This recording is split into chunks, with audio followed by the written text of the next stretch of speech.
Om Namo Bhagavate Vasudevaya. Om Namo Bhagavate Vasudevaya. Om Namo Bhagavate Vasudevaya. Narayanam Namaskritya Naram Chaiva Narottamam Devim Sarasatim Vyasam Tato Jayam Udiraye Shushushro Sharadhanasya Vasudeva Katarachi Syan Mahatsevaya Vipra Punyatirtha Nishevanat Shrinvatam Swakata Krishna Punya Shravana Kirtana Hrityantaksto Hibadrani Vidunoti Saritsatam Nashta Prayeshu Bhadreshu Nityam Bhagavata Sevaya Bhagavat Yutama Shloke Bhaktir Bhavati Naishtaki Tada Rajastamo Bhava Kama Loba Dayaschaye Chaitaiter Anavidam Stitam Sattve Prasidati Evam Prasanna Manaso Bhagavad Bhakti Yogata Bhagavad Tattva Vijnanam Mukta Sangasya Jayate Vidyate Hridaya Grantish Chijante Sarva Samshaya Shiyante Chasya Karmani Drishta Evadmanishvare. I offer my respectful obeisances to His Divine Grace, A.C. Bhaktivedanta Swami Prabhupada, to the Guru Parampara, and to all the assembled devotees. Vanchakalpaduruvishya kripasinabhevacha patitanam bhavanibhyo vaishnavebhyo namo namaha. We're continuing our reading of chapter 6 of the first canto of Srimad Bhagavatam. And the topic is the narrative of Srila Nārada Muni's life story. Or, correct me if I'm wrong, at text number 22. 26? Or 26? Let me see if I'm even on the right chapter. 1:6:26. Thus I began chanting the holy name and fame of the Lord by repeated recitation, ignoring all the formalities of the material world. Such chanting and remembering of the transcendental pastimes of the Lord are benedictory. So doing, I traveled all over the earth, fully satisfied, humble and unenvious. The life of a sincere devotee of the Lord is thus explained in a nutshell by Nārada Muni, by his personal example. Such a devotee, after his initiation by the Lord or his bona fide representative, takes very seriously chanting the glories of the Lord and traveling all over the world, so that others may also hear the glories of the Lord. Such devotees have no desire for material gain. They are conducted by one single desire, to go back to Godhead. This awaits them in due course on quitting the material body. Because they have the highest aim of life, going back to Godhead, they are never envious of anyone, nor are they proud of being eligible to go back to Godhead. Their only business is to chant and remember the holy name, fame, and pastimes of the Lord, and according to personal capacity, to distribute the message for others' welfare, without motive of material gain. And so, O Brahman Vyasadeva, in due course of time, I, who was fully absorbed in thinking of Krishna, and who therefore had no attachments, being completely freed from all material taints, met with death, as lightning and illumination occur simultaneously. To be fully absorbed in the thought of Krishna means clearance of material dirts and hankerings. As a very rich man has no hankerings for small petty things, so also a devotee of Lord Krishna, who is guaranteed to pass on to the kingdom of God, where life is eternal, fully cognizant and blissful, naturally has no hankerings for petty material things, which are like dolls or shadows of the reality and are without permanent value. That is the sign of spiritually enriched persons, and in due course of time, when a pure devotee is completely prepared, all of a sudden the change of body occurs, which is commonly called death. And for the pure devotee, such a change takes place exactly like lightning and illumination follows simultaneously. That is to say, a devotee simultaneously changes his material body and develops a spiritual body by the will of the Supreme. Even before death, a pure devotee has no material affection due to his body's being spiritualized like a red-hot iron in contact with fire. Having been awarded a transcendental body befitting an associate of the personality of Godhead, I quit the body made of 5 material elements and thus acquired fruitive results of work. And thus all acquired fruitive results of work, karma, stopped. Informed by the personality of Godhead that he would be awarded a transcendental body befitting the Lord's association, Nārada got his spiritual body as soon as he quitted his material body. This transcendental body is free from material affinity and invested with 3 primary transcendental qualities, namely eternity, freedom from material modes, and freedom from reactions of fruitive activities. The material body is always afflicted with the lack of these 3 qualities. A devotee's body becomes at once surcharged with the transcendental qualities as soon as he is engaged in the devotional service of the Lord. It acts like a magnetic influence of a touchstone upon iron. The influence of transcendental devotional service is like that. Therefore, change of body means stoppage of the reaction of 3 qualitative modes of material nature upon the pure devotee. There are many instances of this in the revealed scriptures. Dhruva Maharaj and Prahlad Maharaj and many other devotees were able to see the personality of Godhead face to face, apparently in the same body. This means that the quality of a devotee's body changes from material to transcendence. That is the opinion of the authorized Goswamis via the authentic scriptures. In the Brahma Samhita it is said that beginning from the Indragopa germ up to the great Indra, king of heaven, all living beings are subjected to the laws of karma and are bound to suffer and enjoy the fruitive results of their own work. Only the devotee is exempt from such reactions by the causeless mercy of the Supreme Authority, the Personality of Godhead. At the end of the millennium, when the Personality of Godhead, Lord Narayan, lay down within the water of devastation, Brahma began to enter into him along with all creative elements, and I also entered through his breathing. Nārada is known as the son of Brahma, as Lord Krishna is known as the son of Vasudeva. The Personality of Godhead and his liberated devotees like Nārada appear in the material world by the same process. As it is said in the Bhagavad Gita, the birth and activities of the Lord are all transcendental. Therefore, according to authorized opinion, the birth of Nārada as the son of Brahma is also a transcendental pastime. His appearance and disappearance are practically on the same level as that of the Lord.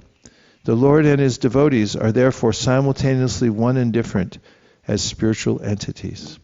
They belong to the same category of transcendence. After 4,300,000,000 solar years, when Brahma awoke to create again by the will of the Lord, all the rishis like Marichi, Angira, Atri, and so on were created from the transcendental body of the Lord, and it also appeared along with them. The duration of a day in the life of Brahma is 4,320,000,000 solar years. This is stated also in the Bhagavad Gita. So for this period, Brahmaji rests in Yoga Nidra within the body of the Garbhodakshai Vishnu, the generator of Brahma. Thus, after the sleeping period of Brahma, when there is again creation by the will of the Lord, through the agency of Brahma, all the great rishis again appear from different parts of the transcendental body, and Nārada also appears. This means that Nārada appears in the same transcendental body, just as a man awakes from sleep in the same body. Sri Nārada is eternally free to move in all parts of the transcendental and material creations of the Almighty.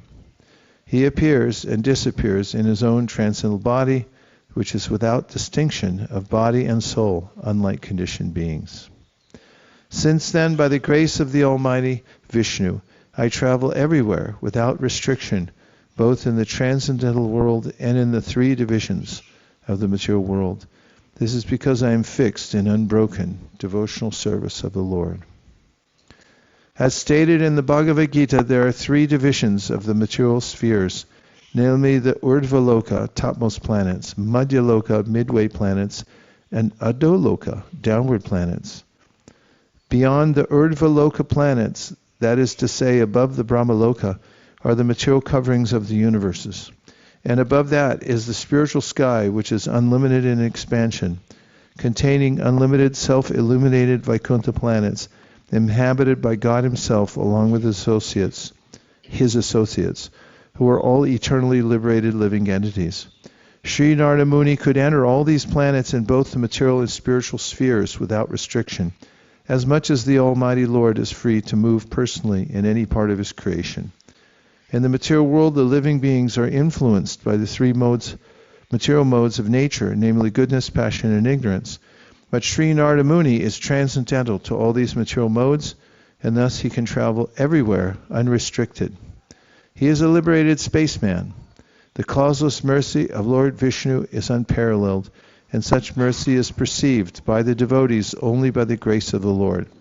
Therefore the devotees never fall down, but the materialists, that is, the fruitive workers and the speculative philosophers, do fall down, being forced by their respective modes of nature. The rishis, as above mentioned, cannot enter into the transcendental world like Nārada. This fact is disclosed in the Nrsimha Purana. Rishis like Marichi are authorities in fruitive work, and rishis like Sanak and Sanatana are authorities in philosophical speculations. But Sri Nārada Muni is the prime authority for transcendental devotional service of the Lord. All the great authorities in the devotional service of the Lord follow in the footsteps of Nārada Muni in the order of the Nārada Bhakti Sutra, and therefore all the devotees of the Lord are unhesitatingly qualified to enter into the kingdom of God, Vaikuntha. And thus I travel, constantly singing the transcendental message of the glories of the Lord, vibrating this instrument called a veena, which is charged with transcendental sound and which was given to me by Lord Krishna. The musical stringed instrument called the veena, which was handed to Nārada by Lord Sri Krishna, is described in the Linga Purana, and this is confirmed by Srila Jiva Goswami. This transcendental instrument is identical with Lord Sri Krishna and Nārada because all of them are of the same transcendental category. Sound vibration by the instrument cannot be material, and therefore the glories and pastimes which are broadcast by the instrument of Nārada are also transcendental, without a tinge of material inebriety. The 7 singing meters, namely Sa, Sajja, Ri, Rishabha, Ga, Gandhara, Ma, Madhyama, Pa, Panchama, Dha, Daivata, and Ni, Nishada, are also transcendental and specifically meant for transcendental songs. As a pure devotee of the Lord, Sri Nārada Dev is always fulfilling his obligation to the Lord for his gift of the instrument, and thus he is always engaged in singing his transcendental glories and is therefore infallible in his exalted position. Following in the footsteps of Srila Nārada Muni, a self-realized soul in the material world should also properly use the sound meters, namely, where's Radhika? Do it. Sa re ga ma pa da ni sa. Go. Okay. In the service of the Lord, by constantly singing the glories of the Lord as confirmed in the Bhagavad Gita. The Supreme Lord Sri Krishna, whose glories and activities are pleasing to hear, at once appears on the seat of my heart, as if called for, as soon as I begin to chant his holy activities. The absolute personality of Godhead is not different from his transcendental name, form, pastimes, and the sound vibrations thereof. As soon as a pure devotee engages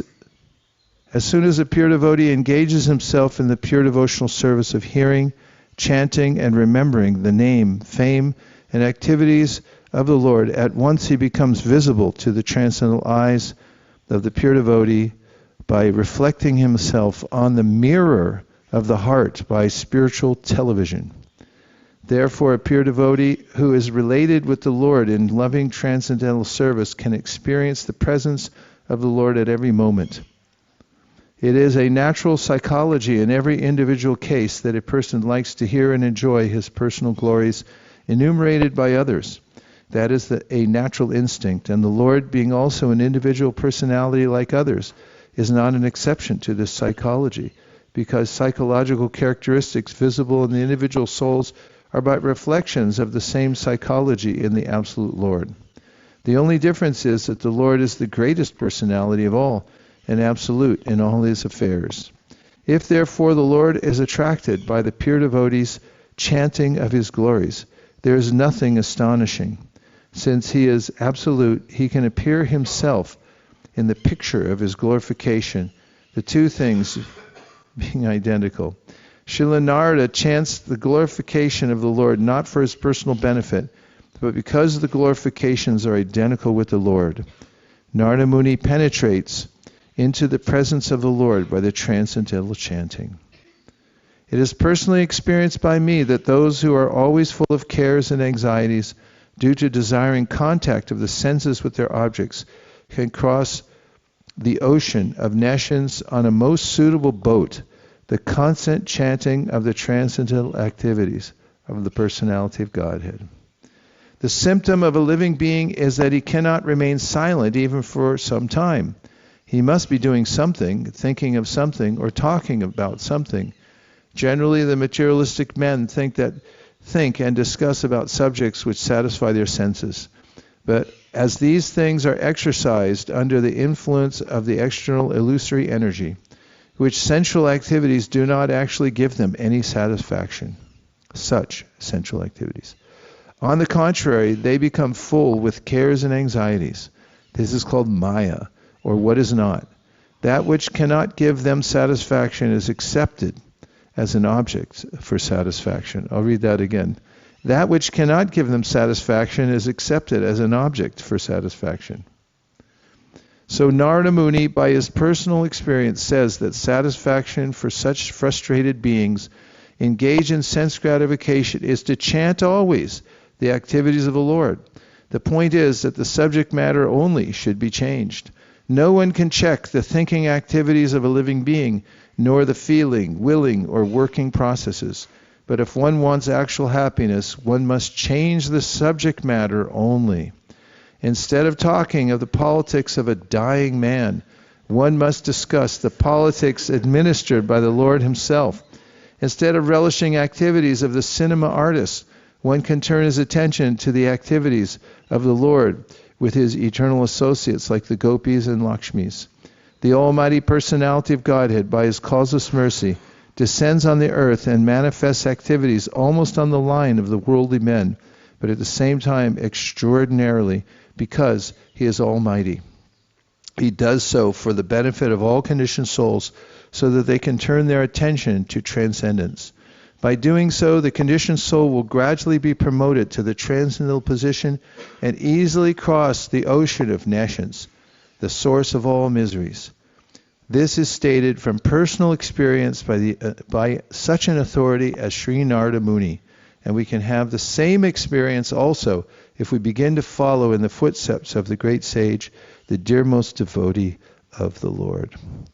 It is true that by practicing restraint of the senses, by the yoga system, one can get relief from the disturbances of desire and lust, but this is not sufficient to give satisfaction to the soul, for this satisfaction is derived from devotional service to the personality of Godhead. Yoga aims at controlling the senses by practice of the mystic process of bodily exercise in sitting, thinking, feeling, willing, concentrating, meditating, and at last being merged into transcendence. One can control the senses. The senses are considered like venomous serpents, and the yoga system is just to control them. On the other hand, Nārada Muni recommends another method for controlling the senses in the transcendental loving service of Mukunda, the personality of Godhead. By his experience, he says that devotional service to the Lord is more effective and practical than the system of artificially controlling the senses. In the service of the Lord, Mukunda, The senses are transcendentally engaged. Thus, there is no chance of their being engaged in sense satisfaction. The senses want some engagement. To check them artificially is no check at all, because as soon as there is some opportunity for enjoyment, the serpent-like, shouldn't there be a hyphen there? Is there a hyphen there? Look it up. Serpent-like senses, because it's followed by a noun. It should have a hyphen. Serpent-like senses, not one word, no? The serpent-like senses will certainly take advantage of it. There are many such instances in history, just like Vishvamrita Muni's falling a victim to the beauty of Menaka. But Thakur Haridas was allured at midnight by the well-dressed, there's a hyphen, Maya, and still she could not induce that great devotee into her trap. The whole idea is that without devotional service of the Lord, neither the yoga system nor dry philosophical speculation can ever become successful. Pure devotional service of the Lord, without being tinged with fruit of work, mystic yoga, or speculative philosophy, is the foremost procedure to attain self-realization. Such pure devotional service is transcendental in nature, and the systems of yoga and jnana are subordinate to such a process. When the transcendental devotional service is mixed with the subordinate process, it is no longer transcendental, but is called the mixed devotional service. Srila Vyasadeva, the author of Srimad Bhagavatam, will gradually develop all these different systems of transcendental realization in the text. O Vyasadeva, you are freed from all sins. Thus I have explained my birth and activities for self-realization, as you asked. All this will be conducive for your personal satisfaction also. The process of devotional activities from the beginning to the stage of transcendence is all duly explained to satisfy the inquiries of Vyasadeva. He has explained how the seeds of devotional service were sown by transcendental association and how they gradually developed by hearing the sages. The result of such hearing is detachment from worldliness, so much so that even a small boy could receive the death news of his mother, who is his only caretaker, as the blessing of God. And at once he took the opportunity to search out the Lord. A sincere urge for having an interview with the Lord was also granted to him, although it is not possible for anyone to see the Lord with mundane eyes. He also explained how, by execution of pure transcendental service, one can get rid of the fruit of action of accumulated work, and how he transformed his material body into a spiritual one. The spiritual body is alone able to enter into the spiritual realm of the Lord, and no one but a pure devotee is eligible to enter into the kingdom of God. All the mysteries of transcendental realization are duly experienced by Nārada Muni himself. And therefore, by hearing such an authority, one can have some idea of the results of devotional life, which are hardly delineated even in the original texts of the Vedas. In the Vedas and Upanishads, there are only indirect hints to all this. Nothing is directly explained there, and therefore Srimad Bhagavatam is the mature fruit of all Vedic literatures. Sutta Goswami said, thus addressing Vyasadeva, Srila Nārada Muni took leave of him, and vibrating on his Veena instrument, he left to wander at his free will. Every living being is anxious for full freedom, because that is his transcendental nature, and this freedom is obtained only through the transcendental service of the Lord. Illusioned by the external energy, everyone thinks that he is free, but actually he is bound up by the laws of nature. A conditioned soul cannot freely move from one place to another, even on this earth, and what to speak of one planet to another. But a full-fledged, free soul like Narada, always engaged in chanting the Lord's glory, is free to move not only on earth, but also in any part of the universe, as well as in any part of the spiritual sky. We can just imagine the extent and unlimitedness of his freedom, which is as good as that of the Supreme Lord. There's no reason or obligation for his traveling, and no one can stop him from his free movement. Similarly, the transcendental system of devotional service is also free. It may or may not develop in a particular person even after he undergoes all the detailed formulas. Similarly, the association of devotees is also free. One may be fortunate to have it, or one may not have it even after thousands of endeavors. Therefore, in all spheres of devotional service, freedom is the main pivot. Freedom is the main pivot. Without freedom, there is no execution of devotional service. The freedom surrendered to the Lord does not mean that the devotee becomes dependent in every respect.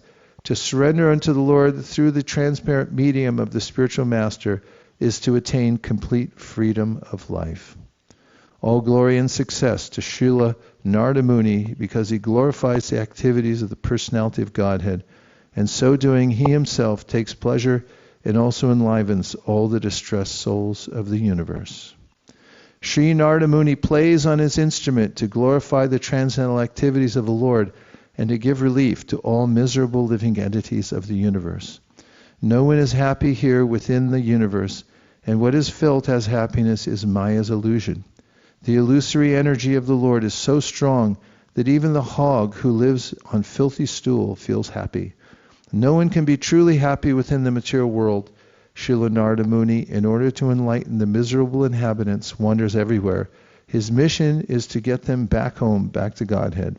That is the mission of all genuine devotees of the Lord, following in the footsteps of the great sage. Thus end the Bhaktivedanta purports of the first canto, 6th chapter of the Srimad Bhagavatam, entitled Conversation Between Nārada and Vyasa.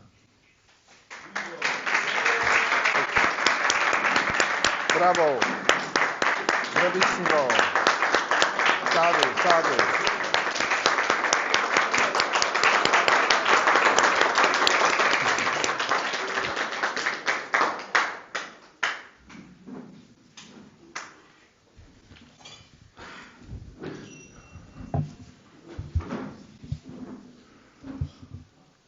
We have a few minutes if you want to ask any questions from anything in the purport or from the yatra. Yes, Karuna Sagar Das.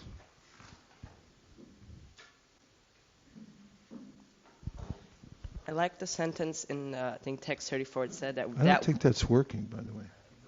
It's that which cannot give them satisfaction is accepted as an object for satisfaction. It's because people in this world, they're like looking for like satisfaction, and since they're so desperate, they will accept anything that does not give them satisfaction. It's like this. Yeah, I'll quote another song. I think it was the Everly Brothers wrote this song. It said, "Looking for love in all the wrong places." We want love, but it's like, you're not going to get it there. Thank you. Thanks for bringing that up again. Who is next? Okay, Abhay, you're right there. Go for it. There were a couple of questions I had. One of them, yesterday you were talking about how sometimes devotees fall down and we should be vigilant.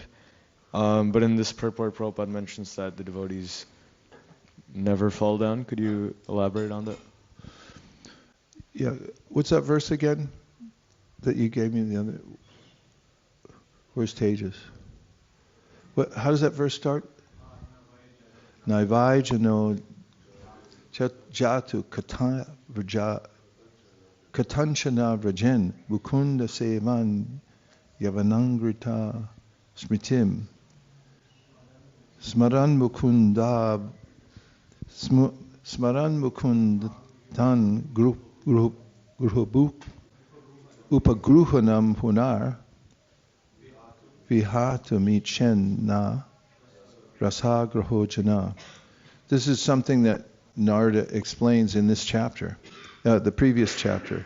He said, a devotee may appear to fall down, but it doesn't fall down like other people.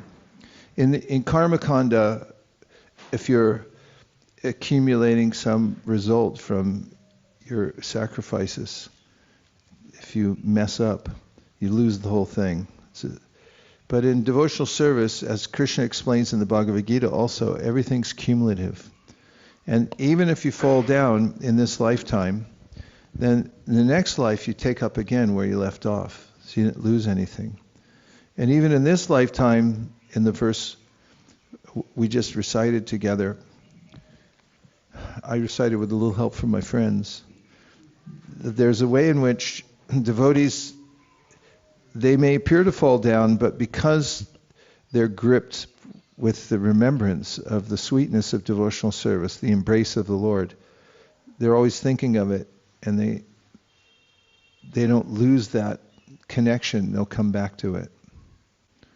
That's the idea. And you had one more. I was wondering if there is a way to practically realize that the Lord is absolute in His form and qualities, how they are Him.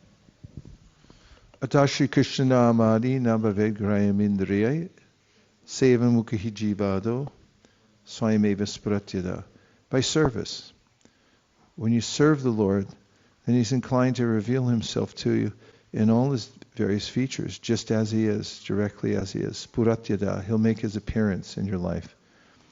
So don't try to see God, but try to act in such a way that He'll want to see you. And the way to do that is to have a service attitude.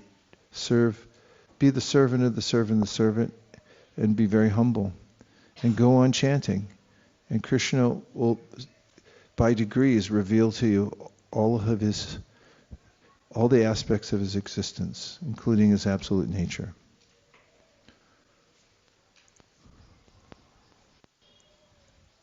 Yes, Divyanam Prabhu.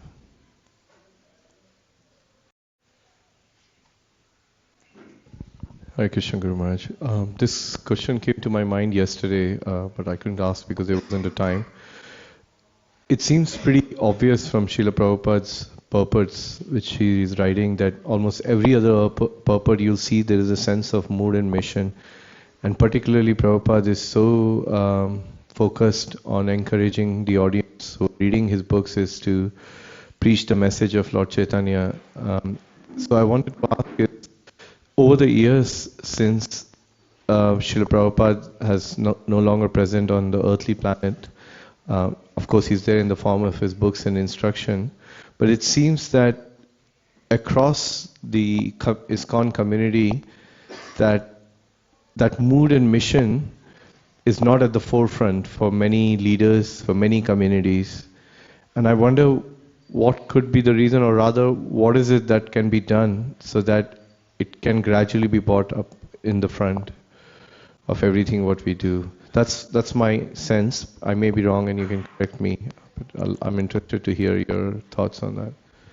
Inculcation, which means to present the mission or a particular value or quality that you would like someone to imbibe repeatedly. That's what inculcation means. And regarding the premise, even when Prabhupada was present, some people had their own ideas. Some people had a proclivity to be missionary and so forth, and others didn't. There is quite a sense of that mission wherever there's advocacy for it in the leadership. So in those places you'll notice, in any place where you notice that there's an increase in preaching, you'll notice that somebody's advocating for it there, especially in leadership. Inculcation has to be inculcated. Your group in London is very active. Why is that? Because you talk about it, right? Right? Yeah, and Gopal Krishna Maharaj any of his areas, they're known for going out to teach Krishna consciousness to others, distribute books and so on. Why do you think that is? It just happened by accident, right? No, he talked about it. He inculcated it. He said he's the leader. He said, this is my value system. I got it from Prabhupada, is what Prabhupada said. So when that's there, then it's quite natural for people to line up. And the question of why it isn't in some other places or why people don't present it, they have their own ideas. Okay. Hare Krishna Maharaj, just had a follow-up to that. Speaking about individuals, sometimes I come across devotees who say that their nature is not to preach, although Prabhupada wants us to preach, and they would say like, I'm more into, for example, deity worship or cooking or etc., like more quote-unquote internal services. How do we understand, is that considered preaching? If not, are we disregarding Prabhupada's instructions? What do we make of the sense there? All the services are absolute, whether you sweep the floor, or whether you wash pots, or whether you worship the deity or go on book distribution. They're all devotional service, and they're all absolute. There is a special quality to going out to meet conditioned souls, and therefore it's emphasized. And Prabhupada very practically told us that at certain intervals, everybody should go out. That's a fact. It's there in writing. He told us many times. And many communities did it. For instance, when I was living in New York at 340 West 5th between 8th and 9th in Manhattan, we had a 13-story building, or maybe it was 14. And we had about 500 devotees living under one roof. And Prabhupada told us that everybody should go out, and you can leave one person back to do all the cooking and deity worship on that day. And we used to do it, and everyone would go out. The temple president, mothers with little babies and baby carriages and everything like that. And it was palpable the next day that everyone felt enlivened because they had an opportunity to walk out the door. So I've advocated for years for the monthly saṅkīrtana festival that everyone should have a chance to go out, and they shouldn't be deprived of that opportunity, to go out into the great unknown and challenge themselves to see what it feels like to follow in the footsteps of Nārada Muni. It's a high sādhanā. And you don't have to perform. Nobody has to do any heroics except for just go out as a team. And if you can't do that, then you can always cook for those who are going out or help in other services. Just like on our team we had here, there were lots of devotees working behind the scenes to make sure that everything was facilitated. And the devotees who do the backup services also feel that sense of upliftment from it. So saṅkīrtana's a good idea. It's really nice, actually. Besides that, it's fun and easy.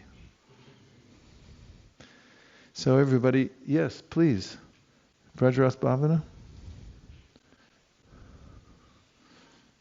Would you like to finish your point, Maharaj? No. My question was, in the translations it said that Nārada had unbroken devotional service, if I remember the language correctly. That sounds quite difficult for me right now, and it sounds like it's almost impossible.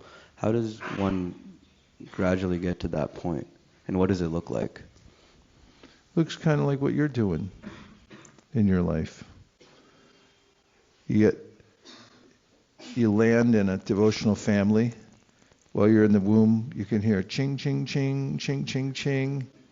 And then there's Vaishnavas waiting for you when you come out of the womb, and they're like, hey, here's your name. It's a spiritual name. And then as a baby, you're walking around, and you're just walking around in a Bhagavatam class and sit down for prasadam. And then when you get to school, you go to school, and they put you in a school where they're just talking about Krishna all the time. Am I accurate so far? And then, then you become not even a teenager. You go off to school, get your education, and meanwhile, you're attending festivals, and then you're chanting Hare Krishna, and you're hearing Bhagavatam class, and at a certain point, you're not a kid anymore, and you start taking it seriously. And then at a young age, you decide to get initiated, and then you're chanting 16 rounds, and you're going on yatras, and you're doing services like having This is all hypothetical I'm talking about. So start a think tank to discern ways in which to present the scientific aspect of Krishna consciousness in simple ways that everybody in the congregation or person on the street could understand it. That's what it looks like. And you just keep doing that. And then whatever ashram you enter into, you keep doing it there. And it's unbroken throughout your whole life. It looks different at different times. Follow Prabhupāda's trajectory. You can look at his life. He was a kid. He used to play with kites. He had little toy guns. He ran around, and then later on he got married, and his father gave him advice about this and that. He followed it. He got into business. He met a spiritual master. There was a way that he was so impressed with the spiritual master that he thought, this is it. This is my life. But he had other things he was engaged in during that time. When he was 69 years old, he got on a boat, came to America, unbroken. That's what's happening in all of your lives, actually. Whether you know or do not know. It's unbroken devotional service, so keep doing it. And when you get an idea that you're accumulating, when you get an idea of how important it is and how valuable it is to do what you're doing, to hear and chant, to do saṅkīrtana, to start projects, then you'll just become more and more absorbed in it. And you're already becoming leaders in many ways, so you're qualified. Keep doing it and fortify yourselves by your sadhana and expand the saṅkīrtana movement and carry the mood forward to other people who come to you and want to have guidance and leadership. And as Prabhupada mentioned there, you also, when you leave this body, are going to get a spiritual body, because this is a straight trajectory for you of full absorption in devotional service. Hate to be the one to break it to you, but it's the way it is. Okay? Okay, we just have a few minutes left.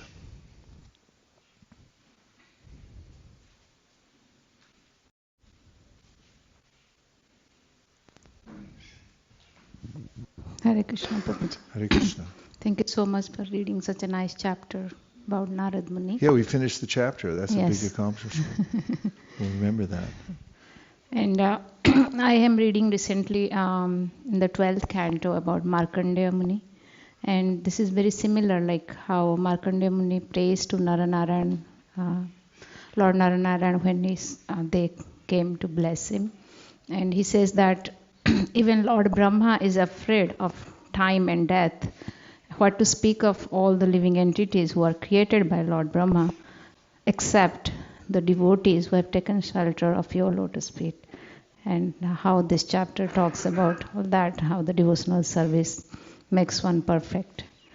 And also when Lord Shiva and Parvati comes to Markandeya Rishi, and they were pleased with his devotional service, and they asked what benediction he wanted. And he's saying that I want the benediction that I want unfailing devotion to the Lord and his devotees, nothing else. So how important it is from Nārada Muni's life also you can see, by serving the devotees he got the perfection. And this is what we should just, look for or hanker for, devotion to Lord and his devotees. Thank you for that beautiful summary and related parts of the Bhagavatam. And I have a question. Yes.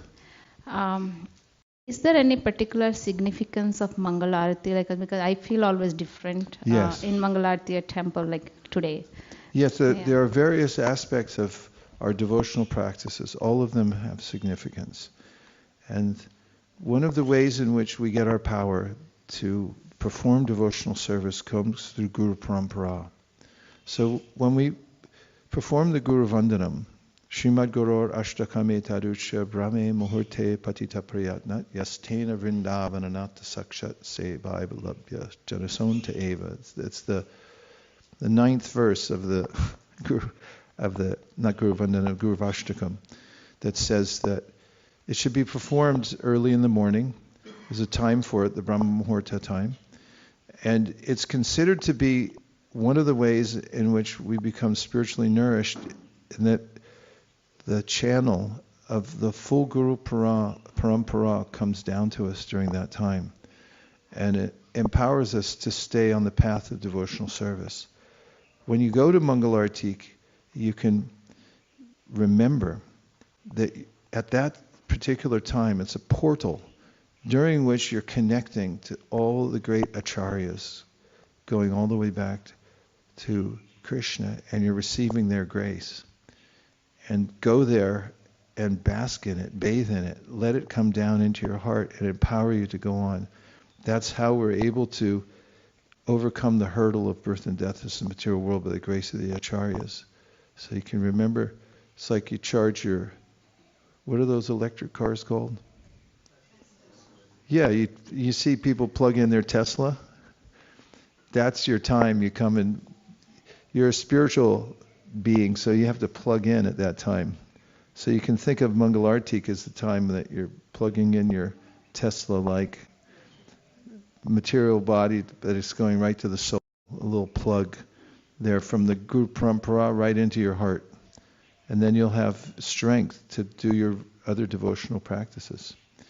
I'd like to hear from the two devotees who are leaving in a few minutes. Oh, I'm so sad to hear that. You're leaving today? Yes, Maharaj.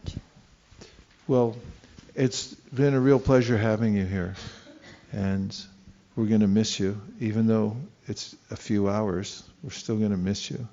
And we'd love to hear from you any of the retrospective you have from your experience on the yatra. Sure, Raj. I guess I just wanted keep that mic really close. I guess I just wanted to say that this has truly been quite a wonderful experience. When I think of a yatra, usually I just think that we go to different places, talk about it, but this is much greater than what I expected. I've made many different friends, and in our Austin temple, we don't have regular Mangal Aartis. And so just attending it and getting the habit of waking up early, finishing all my 16 rounds in the morning, it makes me feel very happy. And I feel like I've been so organized ever since I've come here, and it's something I definitely want to take back and incorporate into my actual life. And I also wanted to say that, Marge, I love your classes because I'm learning so much from it, but it's also very practical of how I can use it in my day-to-day life. And a lot of questions have been answered about, for example, reading. I love your talk about reading and how we should read. And I really feel like one of my goals for this year is to do some reading, because I usually don't read at all. But now I've learned the importance of that.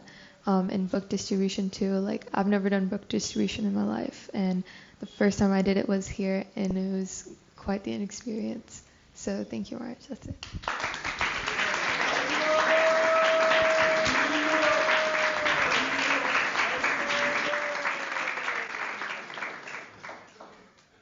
Yeah, book distribution at Round Rock. Round Rock should rock with book distribution, and we'd be happy to help in any way that we can. Thank you very much for your reflections. Was there anybody else? Nobody else is here.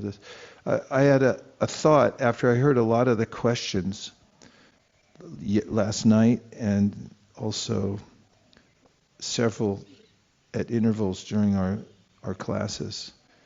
And I have a book, an e-book, that was published a while back, but it's a compilation of everything Prabhupada said about Guru. It's a perennial question, and it's even mentioned by our acharyas that there are two tattvas that are very hard to understand. One is Shiva tattva, and the other is Guru tattva. What does it all mean?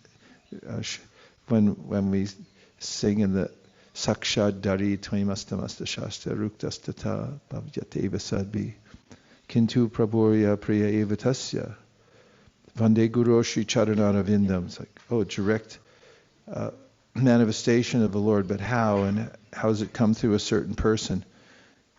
There are compilations of Prabhupada's teaching, but I find this is done by Virabahu Prabhu. He did it amazingly pre-computer, so he didn't have the benefit of word processing and things like that.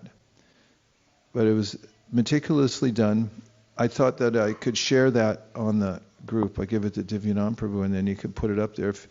I suggest you look through it, because it summarizes everything Prabhupada had to say about what a guru is, what it means to become a guru, what the whole subject matter of Guru Tattva is. And that might be helpful in your process of devotional service. That's it. That's all, folks. It's been heartfelt and quite amazed at this year's yatra.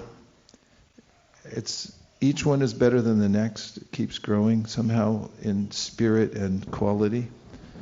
Thank you very much to Divyanam and Vrindarika Ramai for their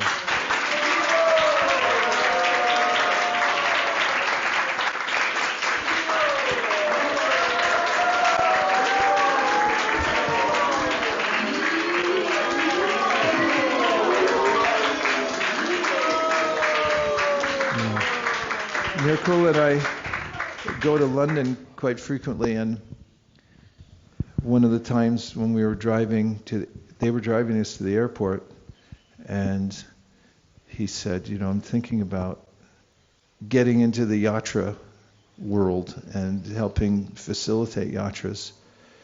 And he knew that I'd been thinking about having Nirkul and I had been thinking about having a youth yatra for a long time. But it didn't seem practical, because the only time the youth could come would be during the holiday break at the end of the year, which is a time when we're steeped in the marathon, and also we try to sneak away during that time for a week to go off the grid and make our goals and things like that. But he said, and Vrindarika, and he said that, we can make it happen if you want to do that, Youth Yatra. They said they'd like to facilitate that service. And it's been it is the greatest event we do every year. It's the most encouraging and enlivening for us. So thank you very much for doing that service, the two of you, working together. And thanks all of you for just dropping everything and coming on the yatra and doing austerities and so forth. It's been heart fulfilling, and I'm deeply grateful to all of you. Thank you very much. Hare Krishna.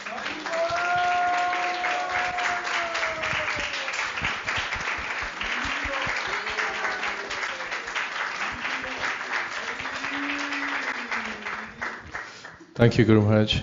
So we'll also have the opportunity to thank especially many devotees who have been very instrumental in putting this yatra together. We'll do it towards the end of our later morning session, around 1 o'clock.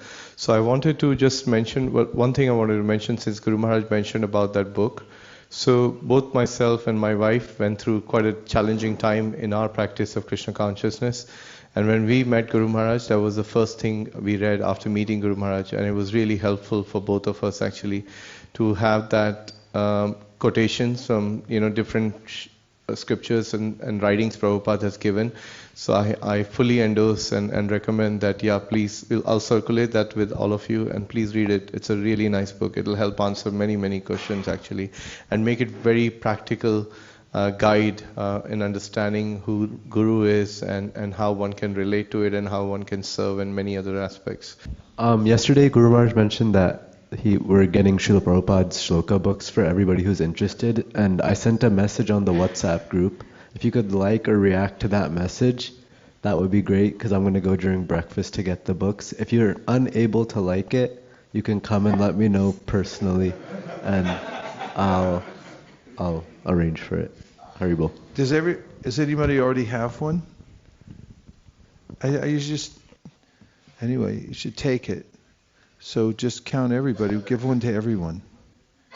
Will you take it if we give you?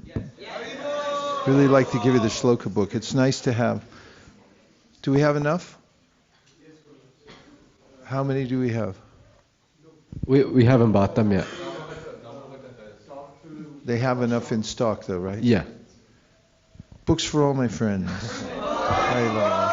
Vanchkalptaruscha kripasindabevacha patitana.